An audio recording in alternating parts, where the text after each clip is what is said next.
Perfecto. Verán. ¿Cuánto creen ustedes que dura un trasplante pulmonar en tiempo? O sea, es decir, a mí me trasplantan hoy, ¿cuánto tiempo tengo de vida útil de ese trasplante? Ni idea.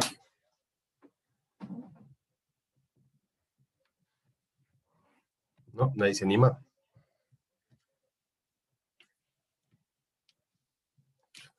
Pues fíjense que un 5 años, paciente, exacto, un paciente trasplantado solamente tiene 5 años de vida útil de ese trasplante.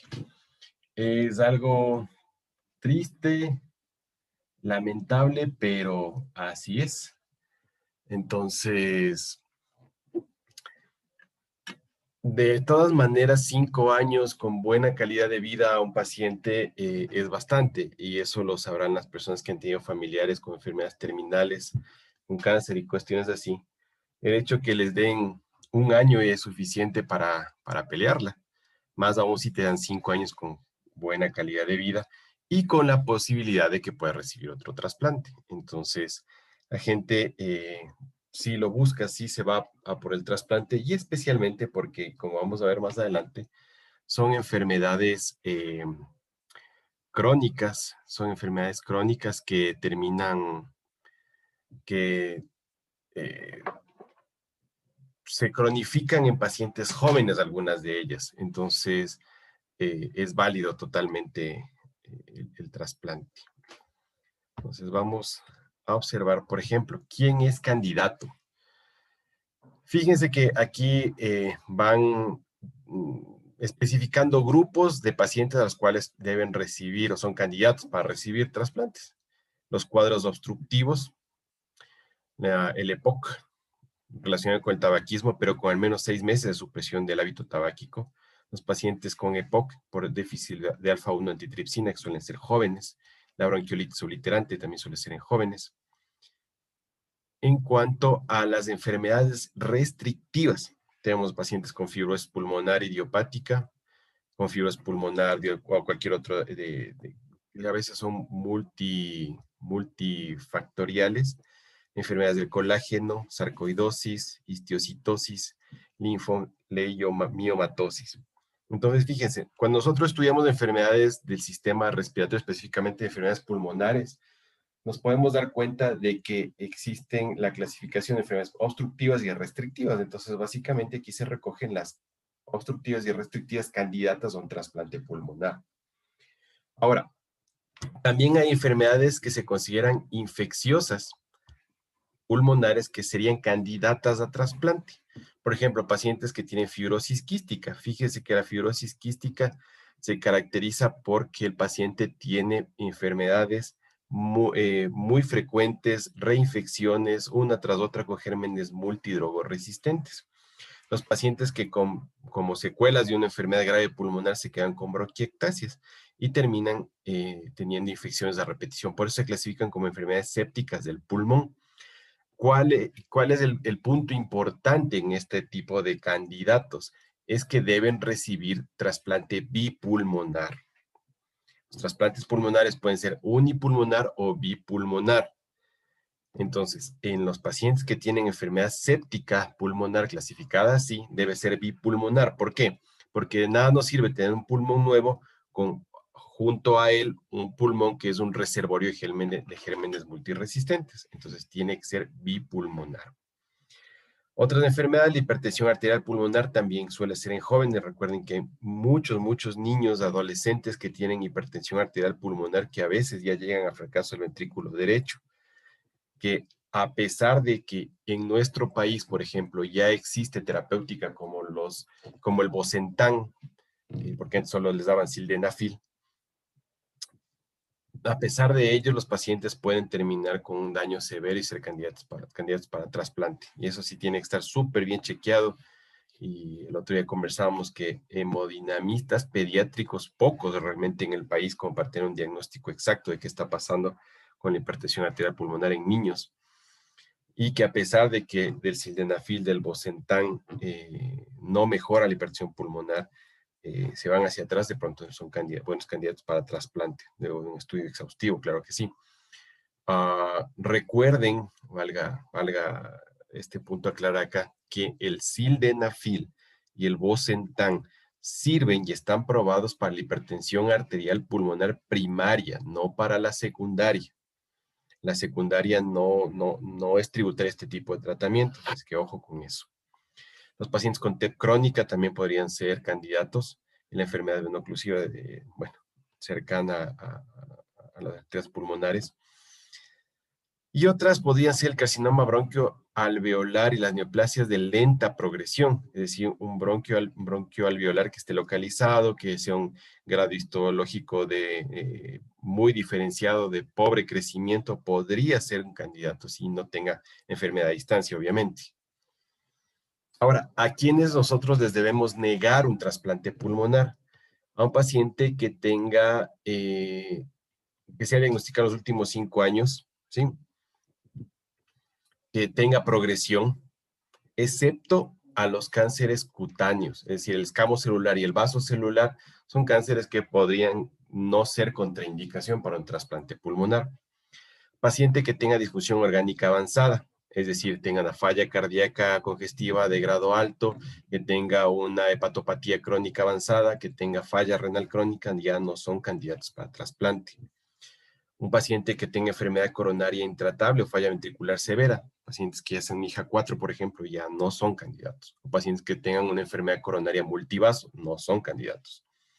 Infecciones extrapulmonares crónicas incurables, por ejemplo, las de hepatitis, el VIH, pacientes VIH positivos, es, es muy controversial porque en Europa los pacientes VIH positivos, sin estar en declarada enfermedad centinela ya declarados como SIDA, están probando a ver si hay cómo, se están intentando, pero en el resto del mundo, VIH positivo no. Deformidad de la pared torácica, esto es clarísimo porque la anatomía, la antropometría juega un papel fundamental en el trasplante. Paciente indisciplinado, pues no va a recibir un trasplante de ningún tipo, no solamente el pulmonar o con que tenga una condición psiquiátrico-psicológica que sea intratable, y pacientes que no tengan apoyo familiar consistente y confiable. Ahora, pacientes que tengan adicciones. Muchos de estos pacientes EPOC quieren optar por un trasplante pulmonar, ¿sí?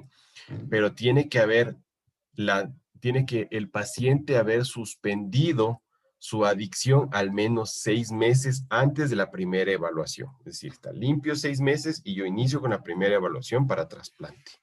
Y no solamente con el tabaco, sino alcohol y otro tipo de drogas. Pero en este caso, donde fundamentalmente es un vicio que termina acabando los pulmones, pues el tabaco. Pacientes severamente desnutridos. Y aquí se excluyen, por ejemplo, muchos pacientes que tienen fibrosis quística terminan con IMC menor de 17, entonces hay que darle soporte nutricional para que por lo menos supere este índice de masa corporal para poder entrar a ser candidato a un trasplante. Igual los obesos severos, con mayores de 35 de IMC, tienen que entrar a un plan de dieta, ejercicio, actividad para poder meterse bajo el 35 del IMC y poder ser candidato. Una cosa que es fundamental y que hemos escuchado durante la pandemia con muchísima frecuencia, pero trasplante de los pulmones, doctor. Entonces, contraindicaciones, condiciones críticas o inestables del potencial receptor como shock séptico, pacientes en ventilación mecánica o en circulación extracorpórea. Entonces, un paciente que está ventilado, que tiene fibrosis pulmonar, que tuvo COVID y que no sale la máquina, está traqueotomizado, pues no hay cómo ofertarles un trasplante pulmonar, ¿sí? Ese paciente está negado porque está en una condición crítica e inestable y no es candidato para. Pacientes postrados o sin posibilidad de seguir ningún programa de rehabilitación. Ellos no son candidatos porque la rehabilitación pulmonar, cardiopulmonar y física es fundamental en este tipo de enfermos. ¿En quiénes se pensaría? ¿En quiénes tal vez? Pacientes mayores de 65 años, pacientes que vivan colonizados por bacterias o hongos multiresistentes altamente virulentos, entonces hay que someter a un comité especial con el infectólogo, con el neumólogo, para ver si es que esta colonización nos permitiría hacer el trasplante. Esto especialmente los pacientes que tienen fibrosis quística y bronquiectasias, ¿no? Es frecuente. Obesidad moderada, entonces hay que meterlos a dieta, osteoporosis severa y o sintomática, pacientes en ventilación mecánica, pero, es decir, ¿cómo? Pero me acaba de decir que en los pacientes de ventilación mecánica no, hay una excepción. Estos son pacientes que son receptores que ya estaban en la lista de espera, que están completamente estudiados y por descompensación primaria de su enfermedad de base terminan en ventilación mecánica. Es decir, un paciente con fibrosis pulmonar que ya su condición basal no dio más y tuvo que someterse a ventilación mecánica, pues sí, podría ser elegible, siempre y cuando no exceda más de una semana en cuidados intensivos y que tengas la certeza completa de que no esté con una infección nosocomial. Entonces, esas condiciones deben existir. ¿Por qué? Que sí sucede a veces, donde se hacen muchos trasplantes, que el paciente tiene una enfermedad pulmonar crónica terminal, necesita trasplante, está muy bien cuidado, muy estudiado, está en la lista, está en prioridades y de pronto ya no dio más su condición y por su propia enfermedad se descompensa, no por otro factor, por ejemplo, una infección, eso ya no es válido, pero si por su propia enfermedad avanza y ya no tiene más que dar soporte mecánico, este paciente sí podría ser elegible, de hecho se pone como prioridad, pero no debe estar más de una semana en UCI y no debe estar infectado, ¿ok? Se evaluará a pacientes sometidos a una previa cirugía torácica o pleurodesis, eso tiene que ya ser, eso es un análisis muy técnico del cirujano torácico, pues entrar a un paciente al tórax de un paciente con pleurodesis previa es muy complejo, igual que una cirugía previa, hay adherencias que pueden complicar todo. Y en pacientes con enfermedad de injerto contra huésped que ya recibieron trasplante de médula ósea, también hay que estudiarlos muy bien, tiene que ser multidisciplinario. Ahora, ¿por qué se hacen tan pocos trasplantes? ¿Por qué es tan difícil conseguir un donante? Primero, porque el donador tiene que tener menos de 55 años. Entonces, esa es la primera traba. Digamos, no, en el país sí se accidentan muchos jóvenes y tienen menos de 55 años y hay muchas muertes encefálicas. Bueno, pero no tiene que haber fumado. Cada vez el uso del tabaco en nuestra sociedad se va disminuyendo y eso es bueno. Claro que el hábito tabáquico que contraindica el usar esos pulmones es más de 20 paquetes diarios y eso ustedes se ponen a ver en la clasificación de la OMS. El hábito tabáquico representa más o menos haber fumado por 10 años 20 tabacos diarios o 10 tabacos diarios por 20 años. Entonces, bueno, tampoco es que se fume un montón acá, pero bueno, todavía se fuma sin traumatismo torácico. Es decir, muchos pacientes que tenemos como donantes son pacientes politraumatizados, entonces ahí ya vamos excluyendo muchísimos. Requerimiento de ventilación mecánica por menos de 48 horas. Entonces, si el proceso de procuración de órganos podríamos hacerlo mucho más rápido en nuestro país, sería más fácil, porque ya más de 48 horas de ventilación mecánica, la mayoría de protocolos excluyen a ese como posible donante, al menos pulmonar. Entonces, esto sí genera mucho problema porque tenemos dificultades grandes todavía de declarar muertes encefálicas en nuestro país, no tanto por la clínica, sino por la logística que implica la segunda valoración con el neurólogo o neurocirujano. Eso siempre, al menos en el centro donde yo trabajo, genera muchos problemas, muchos inconvenientes. El retirar el sedante rápido, hablar con la familia, determinar la primera valoración siempre cuesta bastante. Por eso se han perdido muchísimas posibilidades de trasplante. El paciente no tiene que tener antecedentes de asma, antecedentes de cáncer, hay que hacer una tinción gran y tiene que salir absolutamente negativa.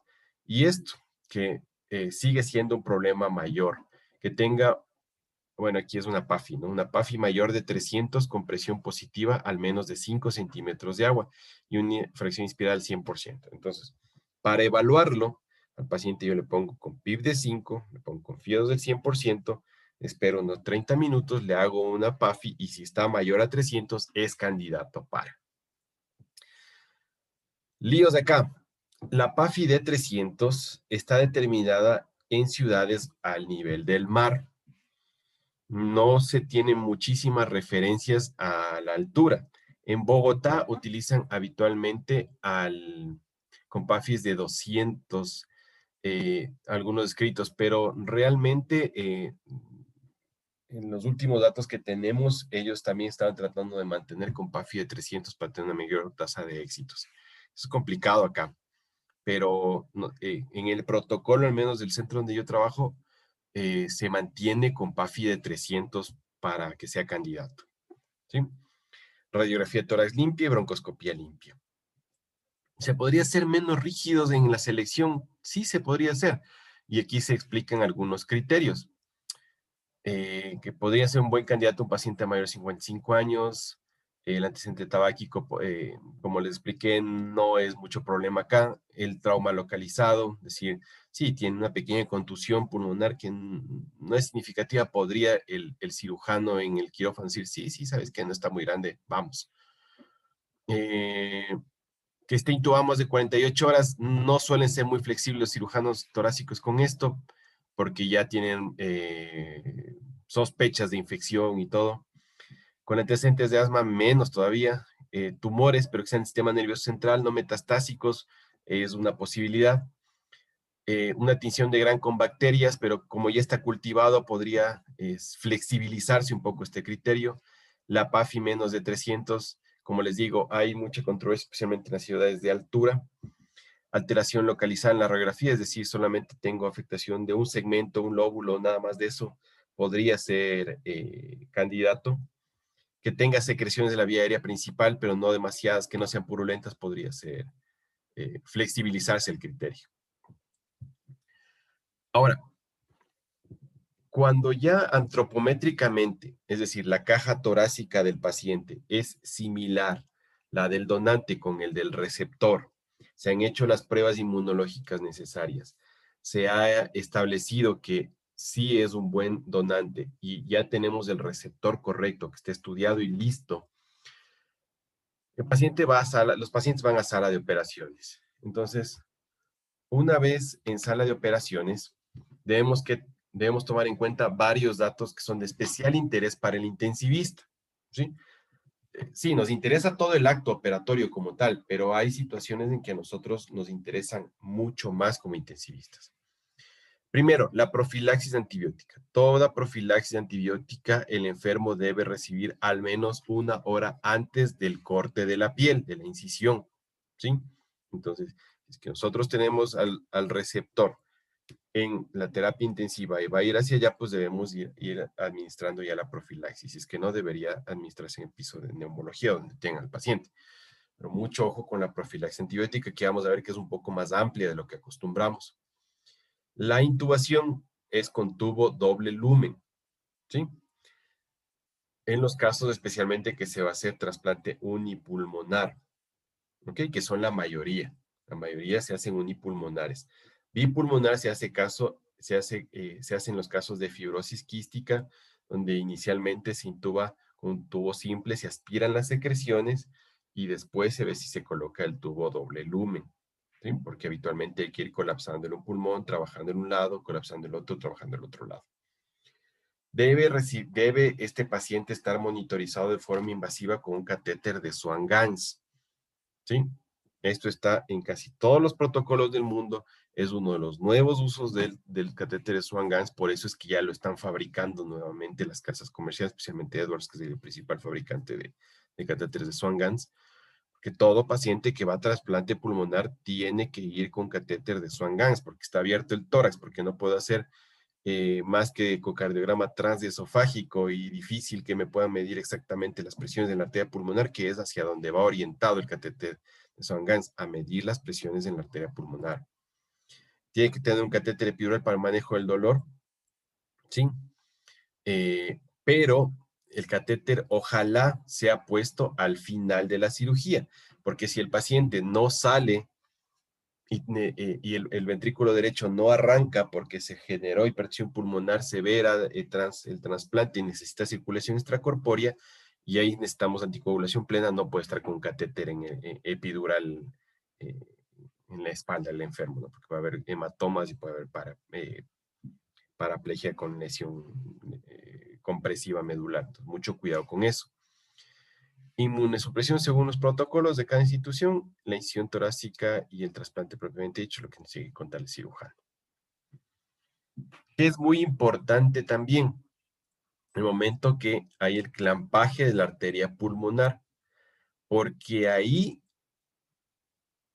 es el momento crítico hemodinámico de la cirugía, Recuerden que estamos clampeando una de las arterias principales del cuerpo, ¿sí?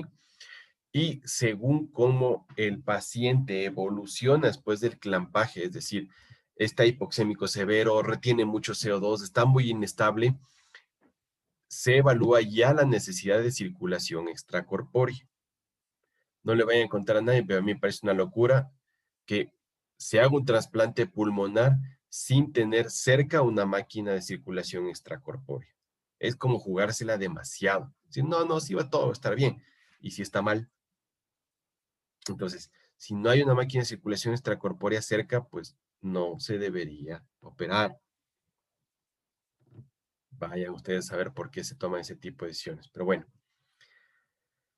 ¿hay compromiso hemodinámico durante la cirugía? Sí, hay que evaluar. Índice cardíaco, si está a menos de 2 litros minuto metro cuadrado. Si la presión de la arteria pulmonar media es mayor de 45 y a pesar que yo le doy prostaglandinas intravenosas, trato de alguna forma de disminuir la presión media de la pulmonar. La PVC también obviamente va a estar elevada. El compromiso gasométrico es importante, con una PO2 menos de 45, una saturación que me hace hipoxemia. Ese paciente debe ir a circulación extracorpórea en ese momento. ¿Ok? Entonces, el anestesiólogo tiene que estar muy claro de esto, de estos parámetros, para al paciente colocarlo en circulación extracorpórea. ¿Sí? Las características asociadas con enfermedad de las vías aéreas son las siguientes. Se presenta hiperinflamación y por eso presentan broncoespasmo transquirúrgico, broncoespasmos severos. ¿Sí? Puede haber atrapamiento aéreo y como ustedes son unos expertos en ventilación mecánica invasiva, no invasiva, convencionales, no convencionales, BAFO, PRONA, PRV y ventilación líquida, todo lo que se les ocurra, como ustedes ya son expertos a estas alturas de la vida, pues sabrán manejar la presión positiva en un paciente asmático para que no haga atrapamiento aéreo y ese atrapamiento aéreo nos haga un coro pulmonar agudo. Entonces, ustedes ya dominan, entonces no vamos a entrar en detalles. Ah, pero como ustedes saben, cuando ya hay demasiado atrapamiento aéreo, se aumentan las presiones hacia el ventrículo derecho y hay colapso del ventrículo derecho. Entonces, mucho cuidado con ese paciente.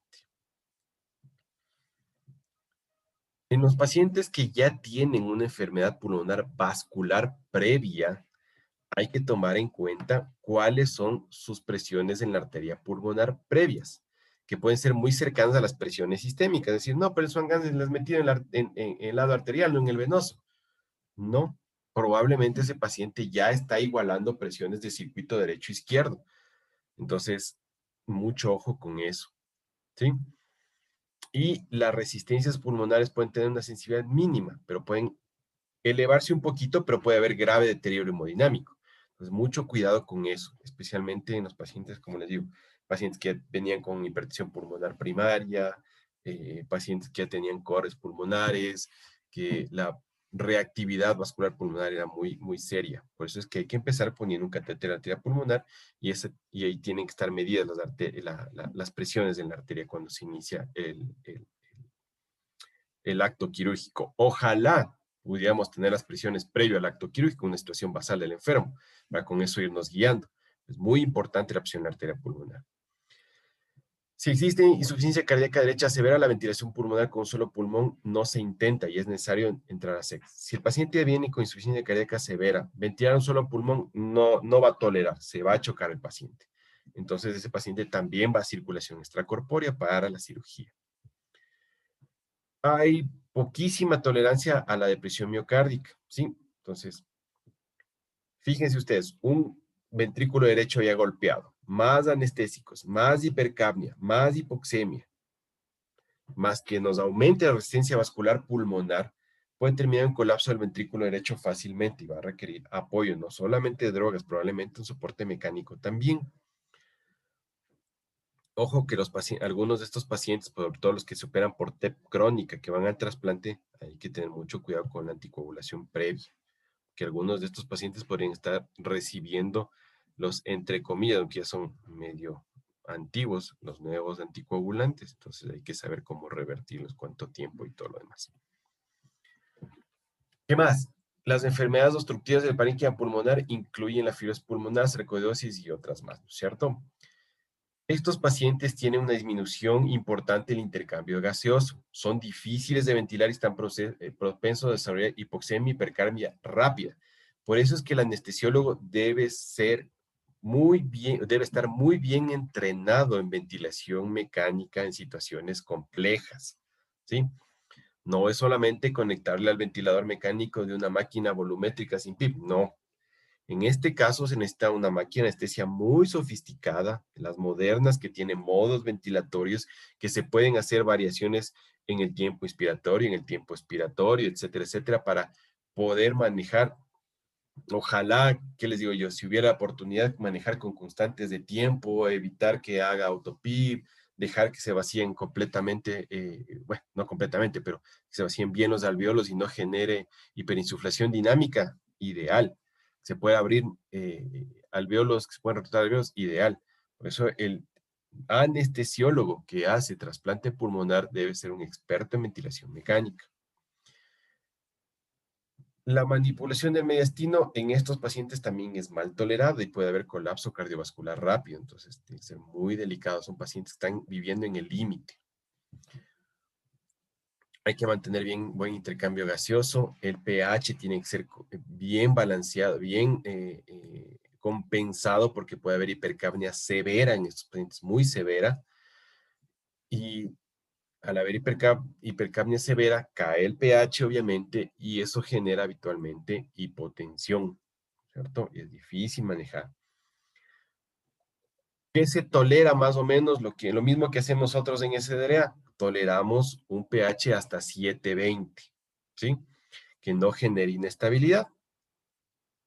Pero si el pH persistentemente cae de 720, ya no se puede ventilar más, o se acompaña de hipoxemia o colapso cardiovascular, el paciente tiene que entrar a circulación extracorpórea, ¿sí? A seca.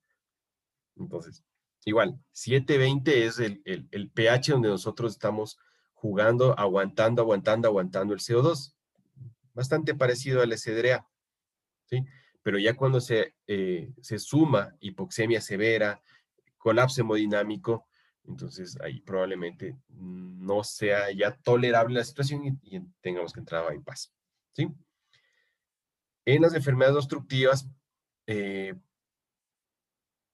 puede requerir que nosotros, como les habíamos dicho, prolongar el tiempo expiratorio para evitar el atrapamiento aéreo, tratamiento agresivo del broncoespasmo con inhaloterapia, con terapia intravenosa, si es del caso, con gases anestésicos, ahí tienen la fortuna de que tienen gases anestésicos, y muchos de los gases anestésicos controlan muy bien el broncoespasmo, entonces, y el manejo de secreciones.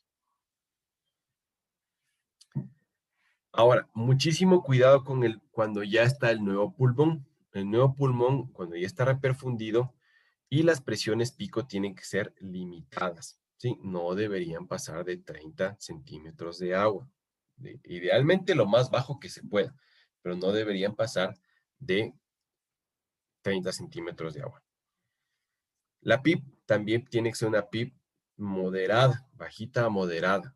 5, máximo 10, no más de aquello. Lo suficiente para mantener una saturación de oxígeno adecuada.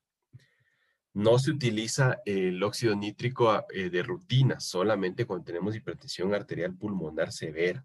Entonces tenemos la facilidad, como recuerdo muy bien que secuestramos una máquina de óxido nítrico eh, de los neonatos para hacer los trasplantes. Bueno, ahora ya se tiene, pero no se utiliza de rutina, sino que tiene sus indicaciones.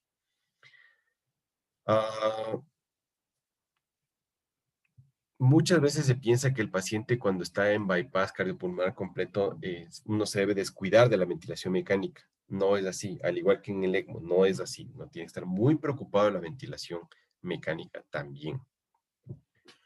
En cuanto a la parte hemodinámica, habitualmente el paciente necesita infusión de norepinefrina como primera línea cuando hay colapso cardiocirculatorio, pero claro, siempre hay que evaluar el por qué, buscar la fisiopatología del choque, hacia dónde va la fisiopatología del choque para poder uno tratar la causa, ¿cierto?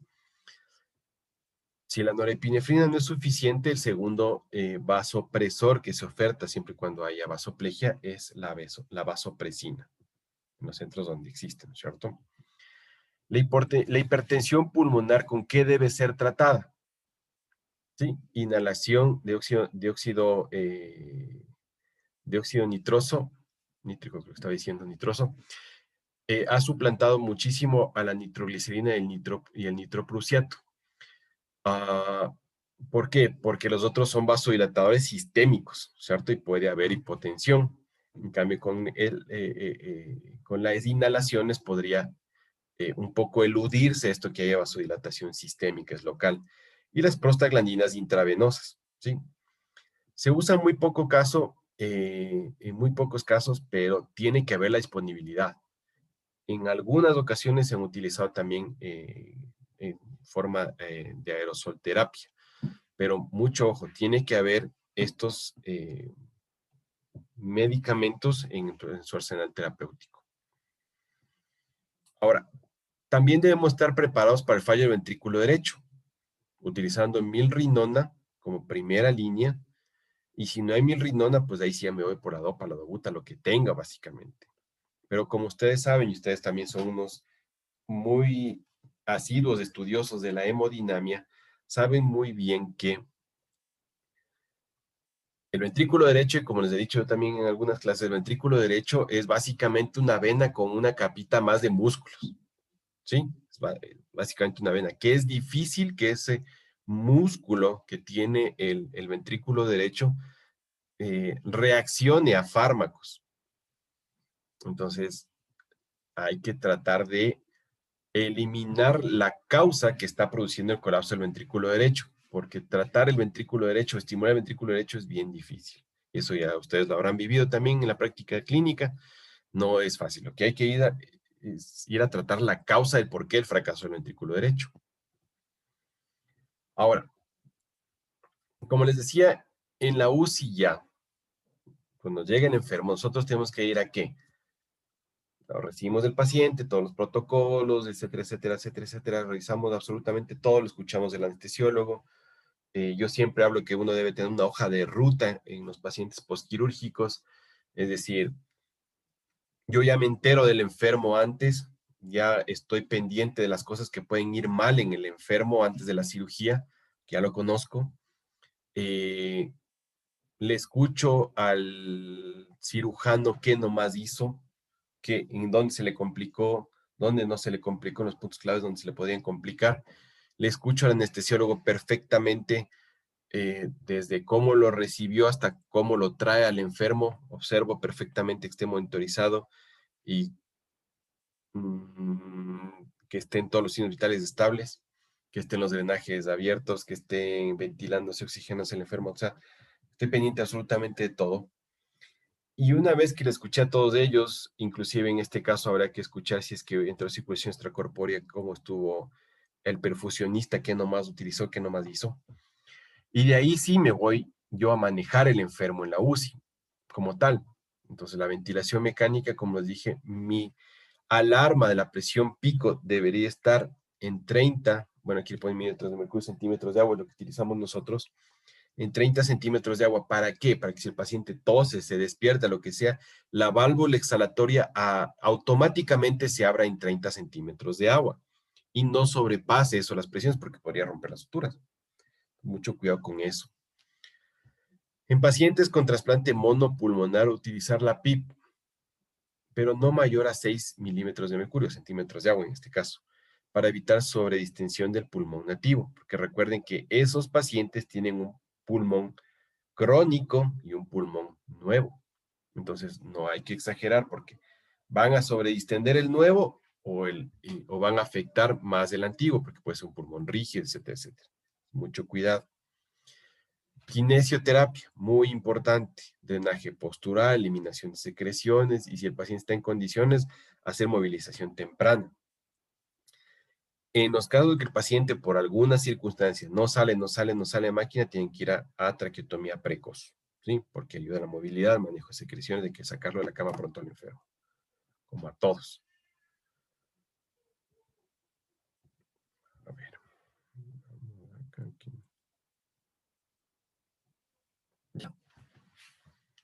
Control de fluidos. Mucho cuidado con la sobrecarga de fluidos en estos enfermos. Muchísimo cuidado. ¿Sí?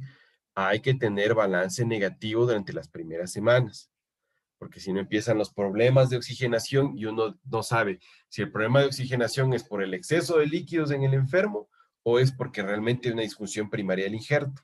Entonces, mucho cuidado. Control diario de peso, balance de fluidos, bueno, eso es ya básicamente inherente a la UCI. Control cardiovascular, mucho cuidado.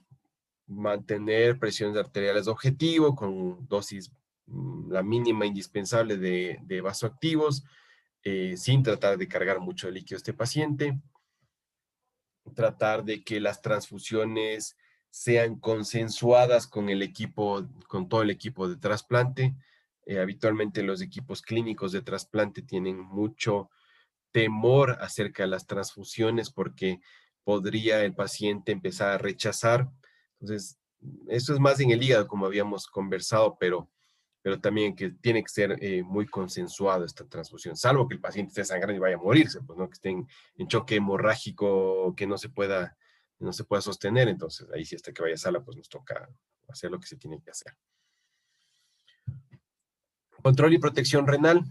Sí, hay que considerar usar los diuréticos en casos necesarios, pero no exagerar su uso. Recuerden que el uso de los diuréticos podría ser nefrotóxico también.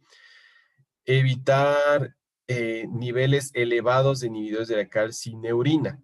Como ustedes saben, como ya hablamos en el trasplante renal, cuando nosotros no les tenemos de niveles a los inhibidores de la calcineurina, pueden haber complicaciones sistémicas muy importantes. Los pacientes con hipertensión arterial pulmonar severa pueden desarrollar falla renal. Recuerden ustedes que los riñones también funcionan más o menos esquematizando con precarga, función renal como tal y poscarga renal. Entonces, si está aumentada la poscarga renal, el riñón no va a filtrar, ¿sí? Y vamos a tener insuficiencia renal. Por eso es que muchos pacientes cuando hacen cor pulmonar agudo por diferentes causas, por ejemplo, hipertensión pulmonar inducida por la ventilación mecánica, el cor pulmonar agudo, terminan haciendo falla renal porque está aumentada la poscarga renal. Mucho ojo con eso. Si tu paciente que entró a ventilación mecánica no tenía falla renal previa, y una vez que le pusiste ventilación mecánica, el paciente hace choque, falla derecha y falla renal, es tu responsabilidad, porque tus parámetros de ventilación mecánica están generando hipertensión arterial pulmonar, aumentando la poscarga renal y falla renal. Mucho ojo con eso. Y en esos pacientes son más sensibles porque puede haber hipertensión pulmonar rápida y severa. Los pacientes que se han sometido a trasplante pulmonar deben tener obviamente una evaluación con creatinina y tratar de no utilizar AINES, es mejor utilizar opiáceos. La prevención de infecciones obviamente empieza desde antes que lo operen al enfermo, ¿sí? Entonces, mucho cuidado con higiene de manos, preparación de la piel, profilaxis antibiótica, seguridad del enfermo ante todo.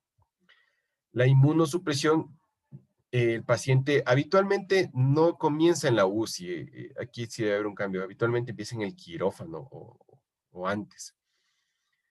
Esto habitualmente no son de rutina en la UCI y esto debe utilizar, prescribir y vigilar el personal entrenado. En este caso, el personal entrenado debería ser el neumólogo, ¿sí? El neumólogo que tiene su entrenamiento en trasplante, ¿sí? Y ellos van a llevar la terapéutica. Si tiene la peridural, pues obviamente vamos a utilizarla para manejo de dolor. Los opioides, como les dije, hay que preferirlos frente a los AINES y especialmente mucho cuidado AINES e inhibidores de la calcineurina, porque el fallo renal puede estar a la vuelta de la esquina. Ahora, ¿puede haber disfunción del injerto? Sí. ¿Está disfuncionando o está rechazando? Pues eso es lo que hay que dilucidar. Entonces vamos a nosotros ver las complicaciones durante la primera semana, que generalmente son las que vemos en terapia intensiva, pero hay pacientes que no salen de máquina, que se demoran, que podrían ser la siguiente semana, que podríamos también ver en la terapia intensiva. Entonces, en la primera semana, daño, injuria por reperfusión o disfunción primaria del injerto. paciente no mejora la PAFI, no mejora la PAFI, empiezan a aparecer infiltrados, dices, ¿se me injurió el pulmón o está disfuncionando primariamente? No, ¿sabes qué? También tiene respuesta inflamatoria, fallos orgánicos o está infectado. Es dificilísimo discriminar qué está pasando o no. Entonces hay que ser con la clínica, un consenso con todos los profesionales y mirar qué está pasando realmente. En la segunda semana nosotros ya podemos ver rechazo. Es más claro que hay infecciones, más frecuente que hay infecciones o problemas en la vía aérea como fugas, aunque es muy poco frecuente. Ahora, ¿qué es la disfunción primaria del injerto? ¿Sí? La disfunción primaria del injerto es la incapacidad del pulmón trasplantado para mantener la hematosis y otras funciones pulmonares del receptor. ¿Cómo se manifiesta? Como una insuficiencia respiratoria hipoxémica. Puede o no puede haber infiltrados pulmonares. Y dependiendo de la oxigenación, del deterioro de la oxigenación y la aparición de infiltrados, se pueden definir como estadios, ¿sí? Pero bueno, eso es, finalmente puede ser una escala manejada de acuerdo a la PAFI, por ejemplo, una escala de 0 cuando tiene PAFI mayor de 300 infiltrado, o sea, no tiene disfunción, o un estadio 3, que es el máximo con una PAFI menor a 200 y presencia de infiltrados pulmonares en los dos campos. Entonces, los estadios intermedios, pues el estadio 1 y 2. Pero, claro, más allá de la clasificación, lo que quiero hacer énfasis acá es el hecho de que si mi paciente que viene trasplantado a la terapia intensiva, yo encuentro que esos pulmones entraron a sala de operaciones con más de 300 de PAFI. Y en la terapia intensiva no estoy teniendo niveles parecidos, no digo iguales, pero niveles parecidos. Y empiezan a aparecer infiltrados pulmonares. Yo ya debo estar pensando en que hay una disfunción primaria del injerto y debo reunirme con el equipo multidisciplinario para empezar a tomar decisiones de tratamiento, de manejo. ¿Qué debo hacer? Primero, mantenerlo sedado y paralizado, porque probablemente necesite aumentar un poco las presiones de la vía aérea. Debo restringir los líquidos más todavía para no confundirme que tengo un problema de sobrecarga. Si tengo una coagulopatía, debo corregirla rápido para ver si es que no es un problema de transportador el que genera la hipoxemia. Entonces debo hacer un análisis profundo de la hipoxemia. Es decir, la hipoxemia de mi enfermo es porque tengo un problema de difusión, tengo un problema de ventilación, perfusión, tengo problemas con el transporte. ¿Qué tengo? Entonces, descartar todo y quedarme solamente centrado en el alveolo. Prevenir la sobrecarga forzando la diuresis agresiva y llevarlo rápido el paciente al balance negativo para descartar que sea una sobrecarga de fluidos. El manejo ventilatorio debe ser similar al paciente con distrés respiratorio, es decir, protectiva, siempre protectiva. Presión máxima en la vía aérea no mayor a 30 centímetros de agua, muy importante eso. O sea, manejarlo como un CDA grave, de entrada. ¿Sí?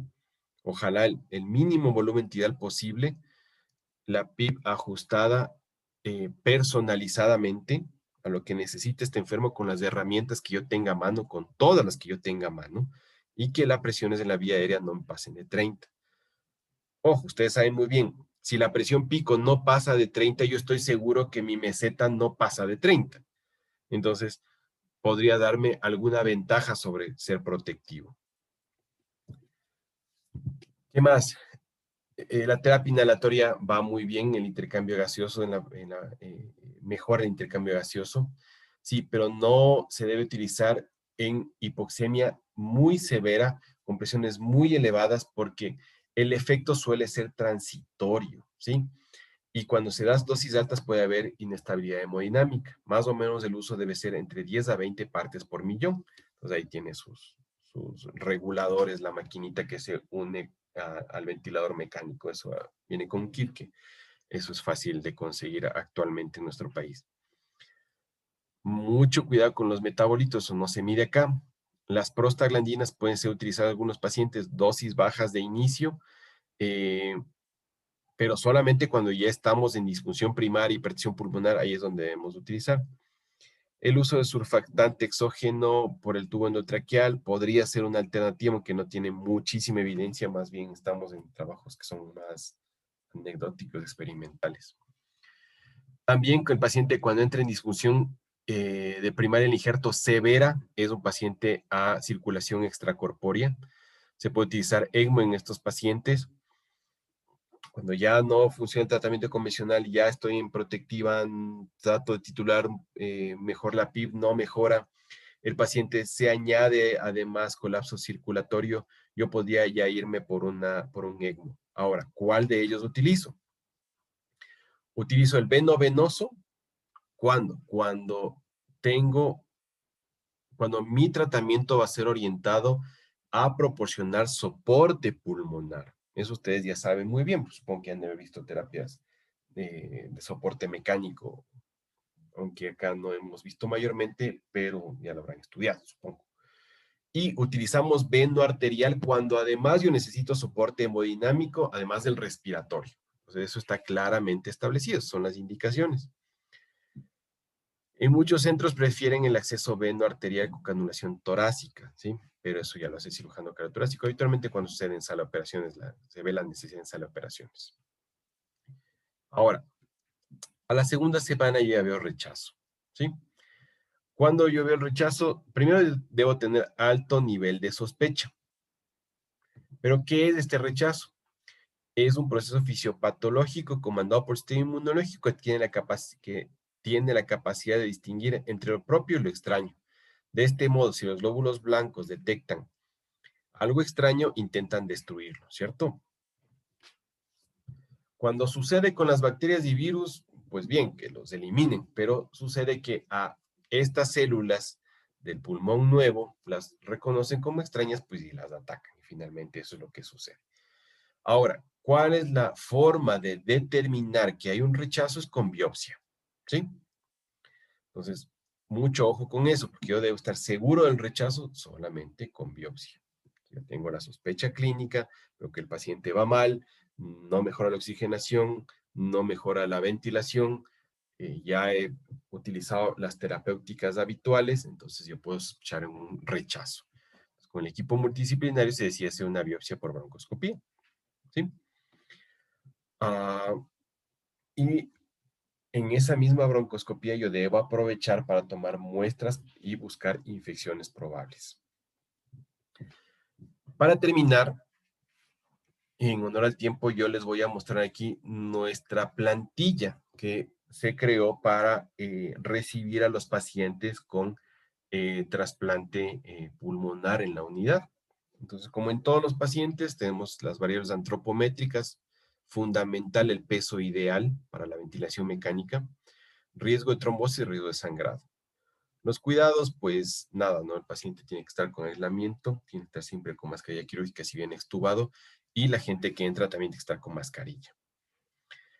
Tiene que ser una habitación individual en nuestros cubículos. Afortunadamente, los cubículos de aislamiento, ustedes saben que tiene cámara, antecámara, tiene intercambio de aire, tiene presión negativa y filtros EPA en el intercambio de aire. Entonces, eso asegura que es una habitación, valga la redundancia, segura para un paciente trasplantado. ¿Ok? Monitoreo especial, ojo con el monitoreo de la presión en la arteria pulmonar. Si pudiéramos obtener un catéter Swan-Ganz de los nuevos que hacen gasto continuo, ideal. Si no, hay que irlo haciendo según el tiempo que uno establezca. PVC y arteria pulmonar deben estar escritos siempre. Entonces, como ustedes conocen, cuando yo coloco un catéter de arteria pulmonar, sí puedo poner PVC continua, sí puedo poner arteria pulmonar continua y graficar en los monitores. Solo cuestión de poner más transductores de presión arterial nada más. Y el gasto, pues si no puedo hacerlo continuo, pues lo haré cada cierto tiempo, dejaré anotado. Habitualmente se lo deja cada 6 horas y por razones necesarias. Pues toca media manual. Cabecera elevada a 30 grados para evitar, tratar de contener un poco el asunto de las infecciones, las microaspiraciones. La ventilación mecánica siempre tiene que ser protectiva, con volúmenes de tiras protectivos. Se deja de rutina en la unidad nebulización con anfotericina B de soxicolato, 6 mililitros de la preparación, o sea, 50 miligramos en 12 mililitros en cada 48 horas. La fisioterapia respiratoria está intubado, pues obviamente con circuito cerrado. Se debe tratar de hacer una fibrobroncoscopía de limpieza lateral bronquial al llegar a la UCI, pero suelen hacerla en sala de operaciones. Antes de salir, hacen una fibrobroncoscopía antes de salir de sala de operaciones. No aspirar las primeras 12 horas y luego solamente por razón necesaria, es decir, no aspiraciones de rutina, es muy importante. Recuerden que está suturada la tráquea o el bronquio principal, entonces mucho cuidado con eso. La dieta, pues nada por vía oral inicialmente, después dieta, obviamente, si es que tiene trastornos de ventilación, hay que tratar de restringir los carbohidratos. Pero bueno, tratar de utilizar ranitidina, no omeprazol, porque puede haber interacciones con los calcioneurínicos, metoclopramida solamente por razones necesarias, y la isocoagulación desde el día siguiente, ¿sí? Hay que fijarse muchísimo en el riesgo de trombosis que tenga el enfermo y el riesgo de sangrado. Entonces, esto tiene que ser evaluado concienzudamente. Y siempre que nosotros vamos a utilizar un anticoagulante o isocoagular, debemos siempre conversar con el cirujano. En todo momento, en toda ocasión, siempre hay que conversar con el cirujano. Nos cuesta nada echar una llamada y decirle, ¿qué te parece? ¿Le iniciamos ya la enoxaparina o el tipo de, o el parinazólico que van a utilizar? ¿Crees tú? No, mírate que el drenaje todavía está hemorrágico, no, aguántate un poco, déjale con profilaxis mecánica. Bueno, mucho cuidado con eso. Paracetamol, 1 gramo por razón necesaria para analgesia. La profilaxis antimicrobiana, se eligió esta profilaxis antimicrobiana viendo la epidemiología de los enfermos de neumología para trasplante renal y a los gérmenes habituales. Entonces utilizamos otros cefepime con clindamicina, ¿ok? Los inmunosupresores maneja el neumólogo en este caso, la hidratación una básica, la analgesia peridural, y si es que no viene con la peridural, pues tenemos que utilizar el protocolo de cada unidad, privilegiando los opioides como les había dicho. Los exámenes, ustedes tienen ahí los exámenes de ingreso, que son básicamente estándar, dando énfasis en gases arteriales y venosos. Muy importante al siguiente día ver cómo está el ProBNP, los gases, la procalcitonina y el tacrolimus, los niveles de tacrolimus o de la calcioneurínico que se esté utilizando. Cada semana hay que hacer carga viral para citomegalovirus porque es una causa muy frecuente que esos pacientes se compliquen el citomegalovirus. En la microbiología del lavado bronquial que se tomó al salir de sala de operaciones o en la UCI tiene que haber Gram, tiene que estarse testeando para tuberculosis, GIEMSA y los patógenos bacterianos habituales, ¿cierto? Ese paciente tiene que entrar con hisopado nasal para investigar Staphylococcus aureus meticino resistente, tiene que tener hisopado rectal para enterobacterias productoras de carbapenemasas, ¿sí? Entonces tiene que ir a biología molecular. Es muy importante saber si este paciente está colonizado para estos gérmenes, ojalá antes, pues si no ya cuando llegue la UCI. Radiografía de tórax de ley y cada 12 horas hay que hacer siempre en estos enfermos. Hay que estar vigilando su nivel de analgesia, su despertar.